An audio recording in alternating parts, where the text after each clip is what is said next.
Eu não sei se eu contei aqui da outra vez, mas uma coisa que ficou marcada, acho que foi faz uns 2 anos. Um desses moradores de rua, ele vivia assim bem atrapalhadinho. E um dia eu estava no centro comercial e a água descia pela na, na calçada, Meio fio ali, no aquela meio guia. fio, aquela água que sempre sai. Gente, ele ajoelhou ali para beber aquela água do chão. Ali, se você visse, quem estava perto parou porque chocou todo mundo que estava ali. Esse livro Parnaso de Além Túmulo é a primeira edição, esse livro. Foi em 1932. E eu há pouco tempo ganhei também o livro A Vida de Chico Xavier. Você já leu? Qual o autor? A do Marcelo Couto ou não? Agora eu não lembro o autor. É um livro até bem grosso. E ele faz durante assim a vida dele, ele faz a referência quando ele começou a psicografar. Então, é até aqui uma homenagem que, com a permissão de Deus e de Jesus, eu gostaria de prestar a Chico Xavier, porque que homem maravilhoso, que alma caridosa, que homem bom, né? E esse livro, nossa, ele escrevia assim, uma velocidade, e deu muita polêmica também, né, para a época em que ele escreveu. Então, o primeiro poema que me chamou a atenção é do Abel Gomes. A gente nem sabe, com certeza muitos deles já reencarnaram, né? Mas ficou assim, essa relíquia. É um escritor, poeta, professor. Ele nasceu em 1877 e desencarnou em 1934.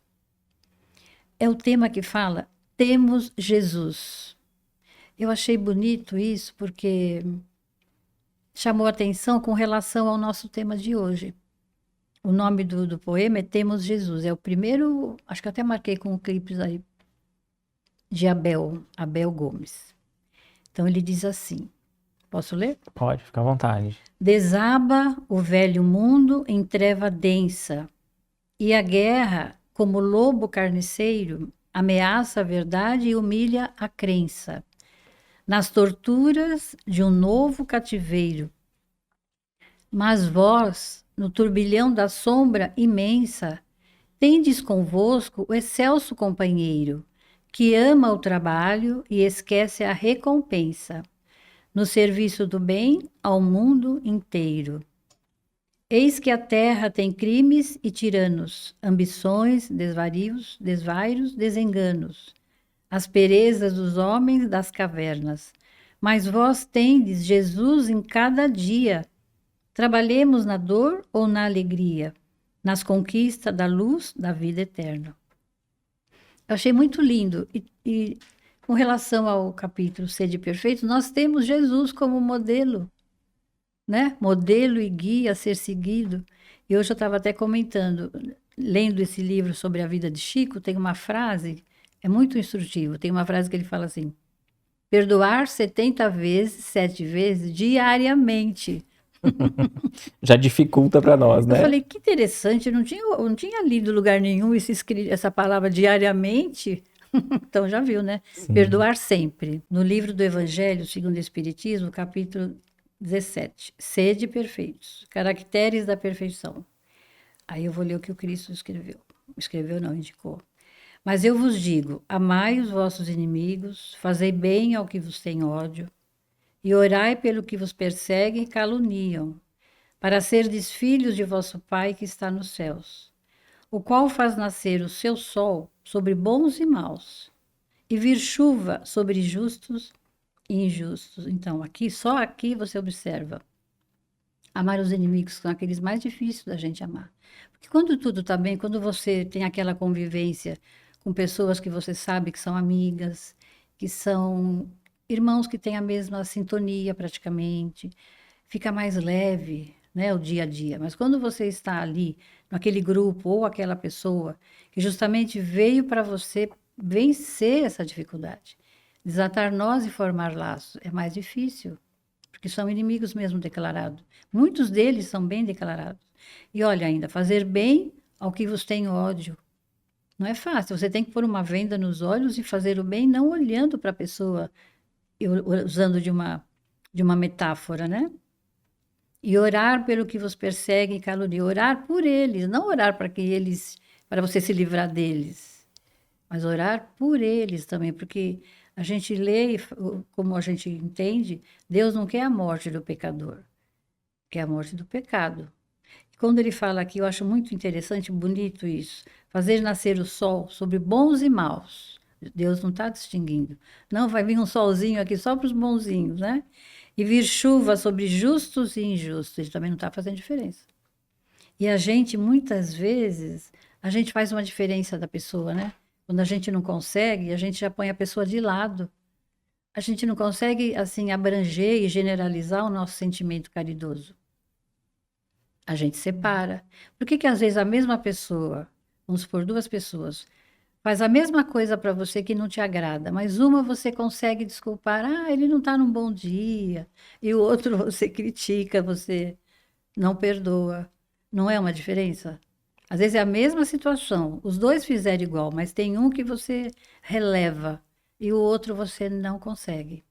E é ali que está a necessidade de você investir para que você consiga vencer isso, né? Uma certa animosidade. Importante começarmos, está no Evangelho, para entendermos os propósitos da encarnação e, consequentemente, os caracteres da perfeição. Aí eu falei, deixa eu ver o que são caracteres. O que significa caracteres? É o que determina a forma efetiva de uma pessoa agir ou reagir. São os traços morais. É o que ela se apresenta, como ela age, agindo ou reagindo. Esses são os caracteres. No Evangelho segundo o Espiritismo, tem nas instruções dos Espíritos, e é São Luís que nos orienta. Na pergunta, no item 4, capítulo 4, item 25, tem uma pergunta. A encarnação é uma punição e somente os espíritos culpados é que lhes são sujeitos? São Luís responde. A passagem dos espíritos pela vida corpórea é necessária para que eles possam realizar, com a ajuda do elemento material, os propósitos cuja execução Deus lhes confiou. Então a gente reencarna com um propósito. Todos têm a mesma chance para que possamos chegar a essa perfeição. É ainda necessária por eles mesmos, pois a atividade que então se veem obrigados a desempenhar ajuda-os a desenvolver a inteligência. E uma dessas atividades, quando a gente reencarna, é o trabalho. Como o trabalho ajuda, como o trabalho edifica, enobrece, você se familiariza com outros ambientes, com outras pessoas. É uma bênção mesmo. Então, é necessária também, pessoalmente, para ajudar a pessoa a desenvolver até a inteligência. Porque aquele que trabalha, ele vai trocar uma ideia, ele vai se informar, ele vai estudar, ele vai ver onde que ele vai atuar. Isso tudo ajuda a pessoa a se desenvolver. Até, Trabalho é uma lei, né? É a lei do trabalho, está no livro dos Espíritos. e eu acredito que até mesmo ajuda a desenvolver até a tolerância. Porque a gente vê falar assim, né? Pra alguém, se você ganhasse na Mega Sena, ficasse rico hoje, o que que você faria? Eu mandava todo mundo lá do meu serviço para aquele lugar. Eu saía. Quer dizer, a pessoa ela ia ter força para deixar vir à tona os verdadeiros verdadeiros sentimentos baixos ali. É, Agora, quando a pessoa tá ali, aí seja um atendente, um cliente, um colega de trabalho, alguém que aborrece, a pessoa, opa, eu preciso do emprego. Eu preciso do salário, né? Deixa eu me exatamente. conter. Não deixa de ser um exercício. Ele já está exercitando ali a paciência e a tolerância. É lógico que ele vê que ainda é um pouco ligado ao egoísmo, porque o que está motivando é o pensamento da manutenção do seu bem-estar pessoal, né? Manter Lógico. o seu emprego. Isso. Mas se a pessoa tiver um pouco de boa vontade, por isso que tudo também tem a ver com a vontade, né? Se ela tiver um pouco de boa vontade, ela vai perceber que não é só por causa do ganha-pão. Ela vai ter outras coisas que vão beneficiá-la na vida pessoal dela, né? E também, às vezes, a gente ouve as pessoas falarem, vou indo para o trabalho, não está gostando. Mas pensa, quantos gostariam de estar no seu lugar? Quantos desempregados? Então, se a gente tiver um olhar um pouquinho mais abrangente, sem egoísmo, a gente consegue até desenvolvendo a inteligência, a paciência com aqueles que... Geralmente as pessoas falam o chefe, né? Coitado do chefe deve ser sempre aquele que perturba os funcionários, mas tem entre o emprego, por exemplo, numa escola, tem os colegas, tem os outros trabalhadores da limpeza, da alimentação, que às vezes não se dão tão bem uns com os outros, mas é aí que a gente vai aproveitar e aprender a desenvolver. Eu lembro que quando a mamãe faleceu, tirando aquela licença básica que a gente tem, né? Não sei, fala nojo, licença nojo, eu não sei nem porque o nome é assim. Ainda vou uma hora pesquisar. Eu falava assim, eu não vou aguentar ir trabalhar, eu vou tirar mais licença, eu não vou aguentar. Mas olha, quando eu cheguei na sala de aula, aquelas crianças olhando para mim, esperando a aula começar, eu não me permiti chorar. E aí eu fui fazendo o meu trabalho. Sabe que consegui me fortalecer? Eu chorava na minha casa, mas ali com elas eu cumpri o meu papel de professora, né? E, nossa, como me fortaleceu. E eu não tirei mais nenhuma licença, porque o trabalho foi uma terapia para mim. E talvez se você tivesse ficado em casa, você ia ter dado vazão para pensamentos ali tristes, deprimentes, né? Não que a gente não precise viver o luto, né? É, Vivenciar. Mas aqueles momentos você também estava se distraindo, né? Para que o tempo passasse e o tempo acaba curando muitas feridas, né? exatamente. O tempo é o melhor, como é que a gente falava antigamente? Melhor remédio? O tempo é o melhor remédio. Porque ali você não se permite, assim, desabafar, ou chorar, ou ficar triste. Ali você está cumprindo o seu dever. E aquilo foi fortalecendo. Foi, assim, maravilhoso que eu falei, não preciso mais tirar nenhuma licença. Claro que a gente curte no modo de dizer, a gente sente o luto, né? Mas a gente se fortaleceu. Então, vê como Deus é maravilhoso na sua sabedoria. Porque o trabalho é uma lei. E nos ajudou. E eu, e como a muitos outros também. Você acha que dá para atingir esse padrão de perfeição, né? Relativa, como você colocou, ainda no planeta Terra ou em outros mundos? Olha, eu estava lendo hoje esse livro do Chico, e André Luiz fala que Chico foi um completista. Ou seja, ele completou o que ele tinha programado para essa reencarnação. Então, ali ele chegou a uma perfeição, porque ele completou tudo o que ele se propôs. Então, nós podemos. É mais difícil, né? A gente completar tudo o que a gente se propôs, porque com o véu do esquecimento na reencarnação, a gente, em contato com a matéria, tem muitas tentações. Se o espírito não for forte o suficiente, determinado, porque a gente sabe, tudo está na nossa consciência. A gente sabe como deve proceder. Aquela linha geral, a gente sabe da nossa encarnação. Sempre tem uma linha geral, um caminho ali a ser traçado. Tem os atalhos, né? Mas se a gente se dedicar naquilo que a nossa consciência nos indica, os nossos anjos de guarda, por que nós temos esses anjos de guarda, né? Esses espíritos superiores, porque eles são superiores a nós. Por que eles estão ali abnegando de si, quando poderiam estar vivendo a vida deles, talvez? Eu acho isso assim, de uma delicadeza, de uma beleza, porque são seres que esqueceram de si para nos acompanhar. Antes, durante e às vezes após a reencarnação, e às vezes voltam noutras existências junto conosco. Não, beleza, isso é um amor mesmo, né? Solidariedade, né? Total, né? Exatamente, total. E você acha que o Chico Xavier, ele pode ter vindo já de um outro mundo? Ele pode ser um espírito vinculado a um outro mundo mais evoluído e veio para a Terra em missão? Ou você acredita que ele já era um espírito vinculado à Terra? Eu, Que já estava evoluindo aqui? eu penso que ele já estava evoluindo aqui, porque mesmo que ele tivesse já vindo com outras aquisições melhores, se ele reencarnou, na minha opinião, como todos nós, reencarnou para aquela missão naquela fase. Então, o que ele já sabia, aquele adiantamento que ele já tinha, ficou guardadinho, não está perdido. Mas ele apresentou aqui nessa vida o que ele precisava para cumprir essa parte da existência. Porque todos nós somos assim, nós temos as nossas aptidões que ficaram guardadas. Quando a gente retorna, nós vamos atuar em cima daquilo que a gente precisa. O que adquirimos não se perde, espiritualmente e moralmente. Mas a gente às vezes vai trabalhar naquilo que mais necessitamos nessa reencarnação.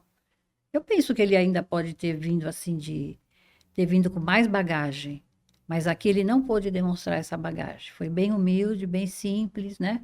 Praticamente com pouca, não era um homem, Instrução. pouca instrução, mas claro que ele devia ter uma bagagem boa. É, Mas para essa vida, o exemplo que ele precisava dar, eu acho que aquilo tudo ficou guardado e não foi usado. Foi usado aqui. porque sabe Mas que, de outro mundo, não sei te dizer. sabe o que eu perguntei? Porque eu lembro do livro Renúncia, né? E o espírito ali, Alcione, né? É, Ele era vinculado a um mundo mais avançado.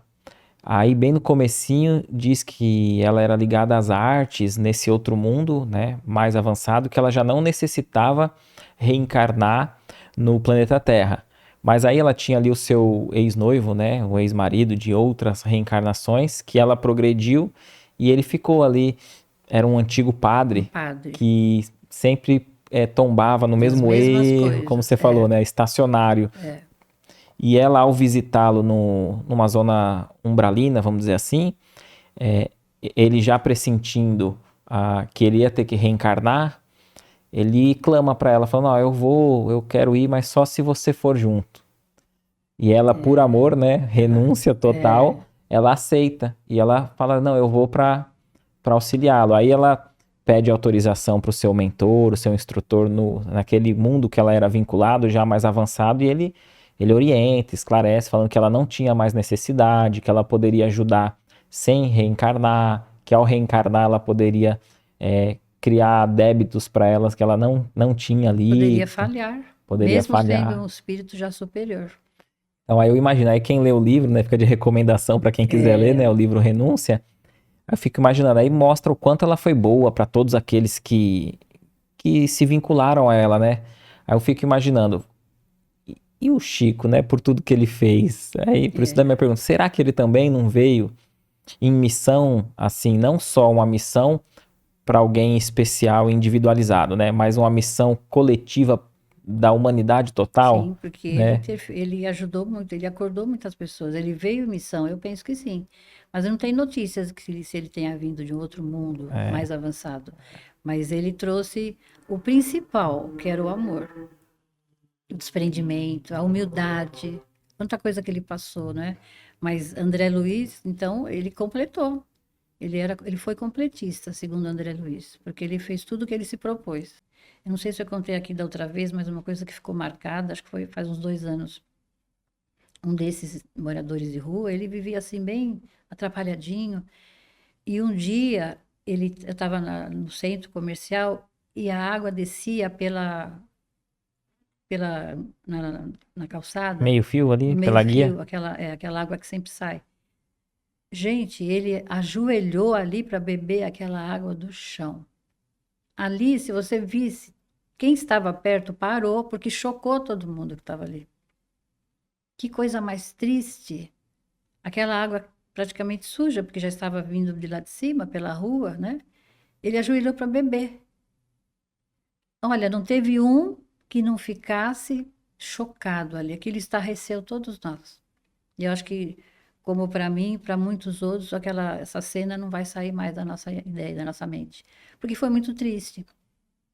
Então, aquele irmão é um irmão nosso, porque somos todos filhos do mesmo pai, não é? E às vezes a gente não vê assim, A né? gente não vê porque não é da minha família, eu não conheço, não é meu vizinho, e não pode ser assim, né?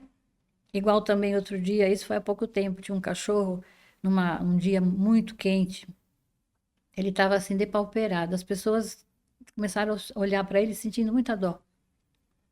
E as pessoas falavam, nossa, mas como é que, para onde ele vai, coitado, não sei o quê.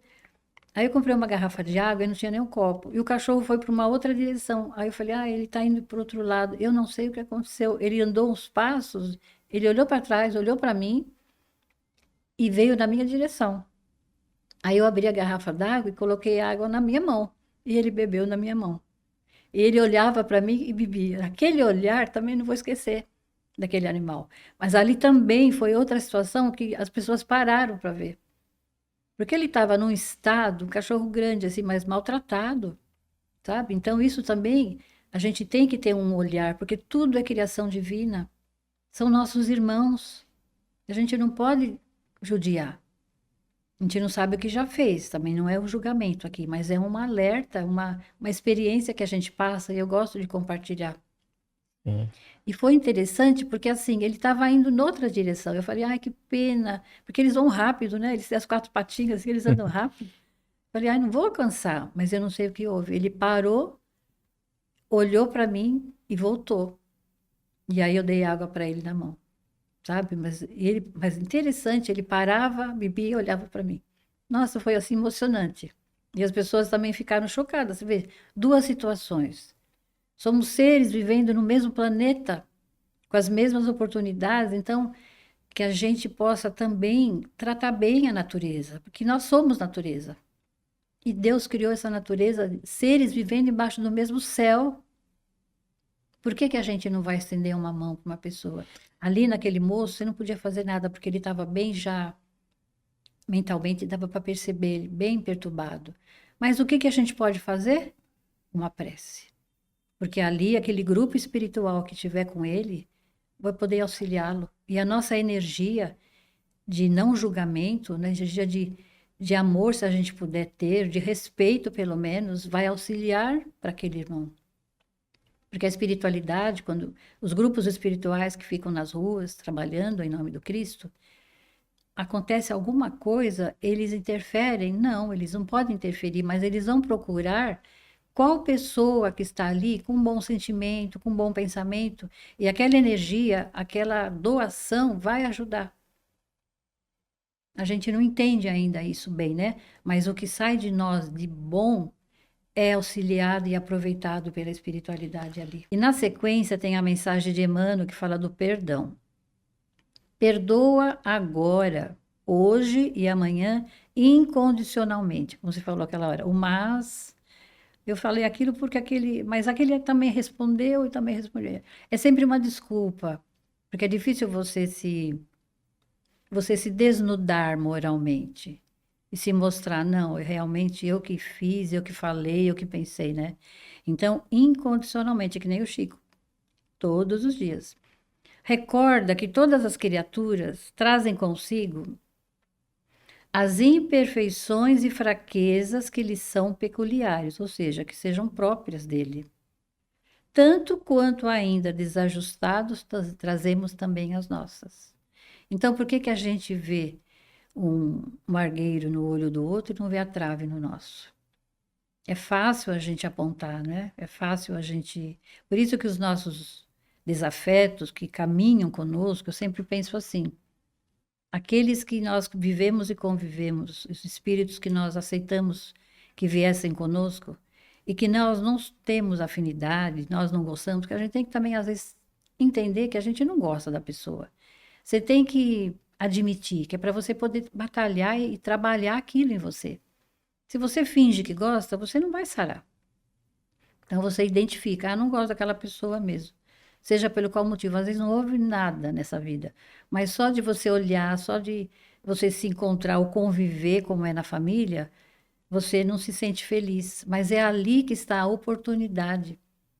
Por isso que esses que nos aborrecem, porque a gente fala, né? Ah, fulano me aborrece todo dia. Mas são esses que nos ajudam na caminhada. Porque estão ali no atrito. E é ali no atrito que a gente vai se perceber também. E de Verdade. uma forma ou de outra, eles estão nos amparando. E a gente está se vendo muitas vezes neles, os nossos erros a gente vê neles, né? Por isso que a gente não gosta e critica. Então, Emmanuel fala incondicionalmente. Porque eles trazem as chagas morais. Nós também trazemos as nossas. E por que que a gente vai atacá-los, né? E quando você falou sobre o argumento para perdoar, ah, mas foi isso, foi aquilo, quer dizer, a gente liga muito o ato de perdoar em tá certo ou tá errado, né? E às vezes a gente manipula a verdade ao nosso favor, Sempre, né, né? praticamente. Porque é um ponto de vista, né? Isso. Tem uma frase que acho que é do Frei. Ele faz um trabalho na rádio, acho que na Santa Cecília. Crisântimo, o nome dele? Esqueci o nome dele agora. É um padre. Acho que é Frei Crisântimo, se não for, me desculpa. Ele sempre fala: todos nós temos um ponto de vista. É um ponto. A própria palavra está falando, é um ponto. Mas Deus tem a vista do ponto do total. Ele fala de outra forma, mas é assim que a gente entende. Todos Sim. temos um ponto de vista. Eu penso de uma forma, você pensa de outra. O meu ponto de vista é esse. E às vezes você não abre mão, mesmo sabendo que você está errado. Mas só Deus tem a visão do todo. E por que que a gente vai discutir com o outro? Se ele tem um ponto de vista diferente do meu, deixa. Se eu acho que eu estou certa, então fica quieta, não fica querendo fazer com que o outro entenda o seu ponto de vista. Veja com os mesmos olhos que você vê a vida. Não tá, não tem como. Cada um de nós tem uma individualidade. E eu acho muito bonita essa frase de Emmanuel, que ele fala: cada espírito tem a sua história, a sua dificuldade e a sua dor. Como nós também. Os outros também têm. Então, muitas vezes, as pessoas criticam os moradores de rua. É, virou um profissional da mendicância. É porque é isso, porque não vai trabalhar. Outro dia estava atrás de mim, assim, uma senhora pedindo, lá em São Vicente, e ela pediu para o rapaz que estava passando. Aí ele já achou ruim com ela. Não xingou, mas ele fez um comentário desagradável, né? E falou, e olhando para mim como se, tá vendo? Você não acha, né? Eu fiquei quieta, porque eu não acho. Eu não acho que é assim. Então, não ia arrumar confusão com ninguém. Aí você tem que entender os dois lados. Esse que ainda não compreende, e é aquela pessoa que está ali, porque, pensa bem, é fácil você ficar numa calçada esticando a mão, e eles já estão numa situação tão degradante, fisicamente, moralmente, as companhias também, né, talvez. Se bem que ali também eu vejo uma beleza, que é os mentores ali perto, né? O grupo de amigos espirituais, o seu anjo de guarda. Como nas prisões também, os nossos irmãos. Então, a gente, e Chico, nesse livro, também nos orienta que nas prisões tem muitas mães desencarnadas, muitas delas, ali junto dos seus filhos. Então, a gente não sabe o que que levou aquela criatura a cometer tal ato, se enveredar por tal caminho. A gente se acha muito melhor, achando que nós não vamos enveredar. E Emmanuel também fala que nós não sabemos onde nossos pés tropeçarão. Então você não pode julgar ninguém. Você tem que julgar a si mesmo. Então é mais uma orientação que a gente recebe. Todos eles têm a sua história. Cada um de nós tem a sua história. Temos as nossas dores, as nossas dificuldades. E eles não conseguiram, às vezes não se dão bem na família, vão para as ruas, aí se envolvem com outros infelizes também, se envolvem em drogas. A gente não sabe a história de cada um. É complicado para a família, é difícil, mas vai saber a dor daquele irmão. Quando ele se recolher, quando ele tiver consciência, quando ele recobrar a consciência, né? Porque muitos já vão perdendo a noção de tanta droga, tanta bebida, tanta, assim, tanta dificuldade na vida, né? No livro Vinha de Luz é política divina. É interessante essa lição, quem tiver esse livro, se você tiver, dá uma lidinha. Está no Evangelho de Lucas, capítulo 22, versículo 27. Peguei uns trechinhos. Não ouvides as plataformas do Evangelho Redentor. Ama a Deus sobre todas as coisas, com todo o teu entendimento e teu coração. Ama teu próximo como a ti mesmo. Então, aquele que não se ama, ele não vai ter suporte para amar o outro, né? Por isso que o auto-amor é importante. E a Joana de Ângeles tem uma série de livros que eu acho que eu vou adquirir, se Deus quiser, que é a série psicológica. Ela fala muito disso, né? Para a gente se amar, para a gente se entender e entender que nós estamos gradualmente avançando, a nossa evolução é gradual. Cessa o egoísmo da animalidade primitiva. Quando a gente tem um ataque de raiva, a gente se vê como. Se a gente se visse no espelho, as pessoas observam. Muda o rosto. A fisionomia se modifica nesses ataques de raiva, nos petis, né? Ah, fulano teve um peti, teve um dia de fúria. Quem não teve o seu dia de fúria? Todos nós. Faze o bem aos que te fazem mal, que também não é fácil. Abençoa os que te perseguem e caluniam, como ele já falou. Ora pela paz dos que te ferem. Bendize os que te contrariam o coração, inclinado ao passado inferior. Interessante, né? Bendize. Reparte as alegrias do teu espírito e os dons da tua vida com os menos afortunados e mais pobres do caminho. Aí em todos os sentidos, né, Éder? De uma maneira bem ampla. As alegrias do teu espírito, os dons da tua vida, porque Deus nos deu os dons. A gente tem que saber compartilhar com os outros. Dissipa as trevas, fazendo brilhar a tua luz. Olha o Cristo falando. Revela o amor que acalma as tempestades do ódio, porque não há uma situação que resista a um momento de amor, a uma fala amorosa, a um pensamento amoroso, uma ação amorosa. Mantém viva a chama da esperança onde sopra o frio do desalento. É quando a gente pode ouvir alguém, porque às vezes a gente só precisa ouvir, não precisa falar nada. A pessoa fala, fala, fala, e é ali que está o remédio para ela tem que falar. Então, que a gente mantenha a chama da esperança onde sopra o frio do desalento. Levanta os caídos, seja de qual for de qualquer maneira for, através da palavra também. Sê a muleta benfeitora dos que se arrastam sob os aleijões morais, que são piores que os aleijões materiais físicos. Combate a ignorância, acendendo lâmpadas de auxílio fraterno, sem golpes de crítica e sem gritos de condenação. Eu falo Emmanuel. Pensa que eles têm as suas dores e nós também as nossas. E eu penso assim, a espiritualidade superior nos ama incondicionalmente, com tudo que a gente tem de defeito, né? E por que a gente não pode fazer um pouquinho assim também para o outro? Ama, compreende e perdoa sempre, diariamente. Agora eu lembrei de novo. Aí ele coloca, como falou o título, sobre a política, né? Política divina. Dependerás acaso de decretos humanos para meter mãos à obra? É Emmanuel. Você precisa de um decreto, de uma lei para você ser um homem de bem? Não. Basta querer, né? E é interessante aí, falou para fazer a caridade, o auxílio sem julgamento.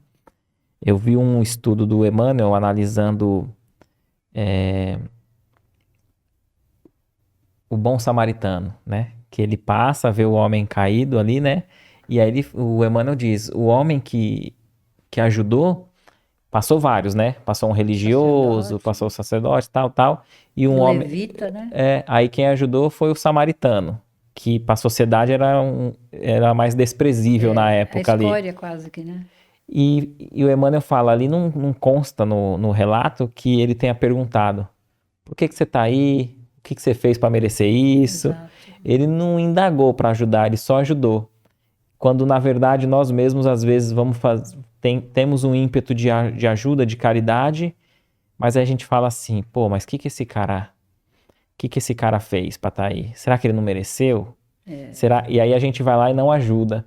Tem um experimento numa matéria que eu vi de uma pessoa bem vestida, bem arrumada, de terno, que vai e se deita no chão. Agacha e deita numa calçada.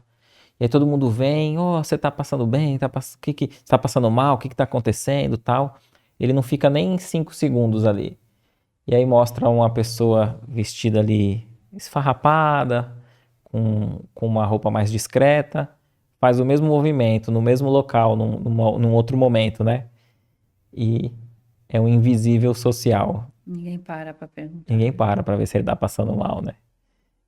Isso a gente faz mesmo, quantos que a gente não tropeça nas calçadas com essas pessoas? Quando a gente tem uma antipatia sem motivo aparente por uma pessoa, pode ser que tive uma relação ruim ou difícil com ela em outra encarnação. Então, na sua fala aí no decorrer do podcast, você falou sobre isso, né? Aquela pessoa que a gente tem alguma coisa, a gente não se simpatiza, tal. Se não tiver um motivo aparente ali, pode ser que é de outra existência e os espíritos estão se reconhecendo? Sim, eu penso que com certeza. Porque se não tem nada nessa vida presente e na situação atual que desencadeou essa antipatia, com certeza ela é de outras existências. As energias não se casam, não se encontram, né? As afinidades. Às vezes são coisas pequenas, mas que causam marcas no espírito, na alma. Então pode ser sim. Se a gente analisar, se não foi nada dessa vida, fiz nada para a pessoa, só de olhar já deu aquele mal-estar. Pode ser de outras vidas. Perfeito. Reencontros, né? São reencontros. E aí que a gente tem que batalhar para vencer. E às vezes não tem como, se a gente não sabe o motivo, é fazer prece. Orar tanto por nós, para que a gente se vigie, e orar pela pessoa, desejando bem. Aí entra toda aquela fala, né?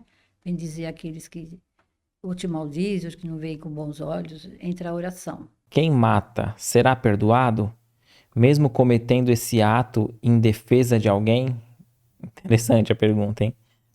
A gente sempre se arvora em super-herói, né? Tinha uma amiga que falava assim, a gente às vezes em defesa de um terceiro, você comete a coisa. Nesse caso aí, é uma coisa grave, mas há um envolvimento, eu penso que bem anterior, né?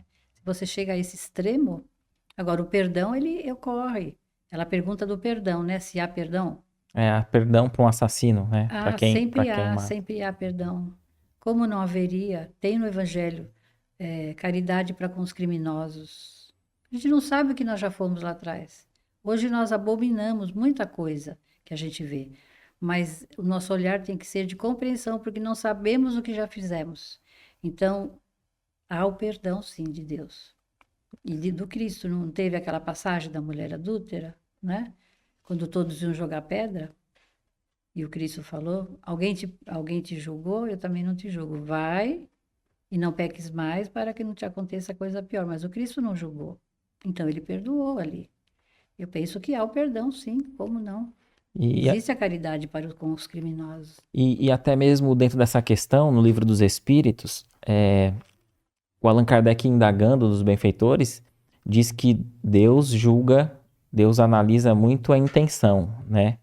Então, se a pessoa tira a vida de um outro num excesso de ira, de raiva, de inveja, por motivo banal, ele vai gravar no próprio espírito, perispírito dele, aquela situação e haverá que se redimir, né? Sim, tem que resgatar aquilo. Mas o Allan Kardec pergunta: e no caso daqueles soldados que vão para a guerra e tiram a vida de alguém? Aí ele já diz que eles não são culpados porque eles estão exercendo por uma imposição. Agora, vamos supor, se ele está lá com sentimento nobre de defesa da pátria e tem que cumprir uma missão, vai ser levado em conta aquilo, Vai. né? Agora, se ele está naquela situação, mas está com ódio, com ira, com raiva, sentindo prazer no derramamento de sangue, Se aproveitando, né? né? Da Então a gente situação. vê isso até mesmo na questão do, penso eu, né, de um policial que vai defender. No mundo em que nós vivemos hoje ainda, com tanta agressividade, ainda é necessário que tenha métodos de defesa, né? Agora a gente pode pensar num futuro ter de uma forma menos agressiva, né? É. Que paralise o oponente ali sem tirar a vida dele. É. Mas ainda é necessário, né? Infelizmente, no nosso estágio evolutivo. E em toda situação tem os agravantes e os atenuantes. Perfeito. Esse exemplo que você citou do soldado é bem isso. Se ele vai em defesa da pátria, às vezes ele não quer, mas ele é obrigado. É um atenuante. Agora, se ele já vai aproveitando a situação e mata todo mundo, aí já é um agravante. Então, tudo que nós fazemos tem atenuante e agravante. E tudo é a intenção. Com certeza. Mas que há perdão para os criminosos, como não? Nós não sabemos se já não foi. Como é que falou? Tem uma frase que alguém fala: se a gente já foi um criminoso, aí alguém fala que ainda não te descobriram, porque não te uma coisa assim. Mas como dizendo, foste já. Porque para Allan Kardec, o próprio Cristo já falaram os espíritos da verdade, né? Tu já mataste, quando ele pergunta. Tu mesmo já mataste. Então a gente não sabe o que já fez. Como que nós não vamos perdoar aquele que ainda, às vezes é por um momento, está inflamado, né? É um atenuante ou é um agravante. E se ele está premeditado, é outra situação também. Verdade. Então, para tudo tem atenuante, agravante e a intenção é que conta. Porque a Perfeito. intenção é que vai direcionar o nosso posicionamento em fazer ou não fazer.